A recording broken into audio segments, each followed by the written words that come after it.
And we're back, and tonight is our coverage of this year's NAMM convention, the biggest music merchant convention, I think, in the world, with like every music merchant and service under the sun attending. One of the bands that attended this year's convention was the Noctambulant, and they stopped by at NAMM during their North American tour. And right now we have with us Phillip Newton of the band. Welcome to the show, Phillip. Thank you, Jeff. Thank you for having us on. So what are you guys doing right this second? Right now, we are driving in our bus through the snow from out of Idaho, because that's the best thing, is just to leave Idaho. So we got these guys on the road. We're going to talk a little bit really quick about the NAMM convention, because I know you guys stopped there really quick during your North American tour. So Phil, tell us about the companies that endorse you guys and what they got going on at this year's convention. Our first stop was, of course, Kurt Mangan Strings, who we've worked with Kurt for quite a few years now, and we went there, checked them out. They just got a new line of flat wound bass strings, which is a big deal. I've had a lot of friends that play other genres than metal asking about flat strings, so Kurt Mangan finally has those out. And then from there, we went to the ESP booth, who Chris and those guys are always fantastic, and George Lynch was playing, so we got to see the master shred a little bit. And then from there, we just want to hit D drum. We're working on working on D drum. We haven't because our Darren, our drummer, he's a big fan of all their gear. So we're just checking out the new products they've got, and just seeing what new things they have for 2017. All around, it's a lot of really cool products and neat ideas.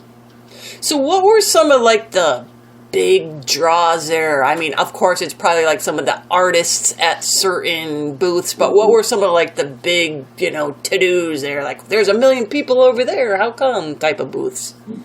Yeah, it was, the big ones were, of course, the artists and the signings. There was a booth whose name escapes me because we're driving through the snow, that had a component-based guitar that, let's say you wanted a guitar that was, a V that had good sustain, you just, snap the body onto it. So, your neck stays the same, your pickup stays the same, but it's a very neat system. For those that utilize a lot of different styles or looks or feels, you can just kind of build your guitar on the fly, and our one that we like a lot is a light company that makes stage lighting that's very portable, and you can link them together, slave it, MIDI, and link to the house, and you can just it's a little box that puts out all this light, so you can have your own light show without carrying around thousands of dollars of trusses and cables and all that. You just have these little boxes that do it for you. And it's very cool stuff. Did you guys buy anything while you were there? No, we were, this year we were only there for a few hours. The last few years, we would make time to spend a couple of days, but we had a show in Long Beach that night, and then the next day in San Diego. So we were only there for maybe 5-6 hours, which, that convention's massive. Oh, yeah. So we only really had time just to hit our favorite companies and our endorsements, and then we looked at the list ahead of time, trying to find out who we wanted to see, what products especially. So you planned out your strategy a little bit before you hit it. Yeah, definitely. I knew I wanted to go see Lace, because the guys at Lace Pickups are big supporters of us.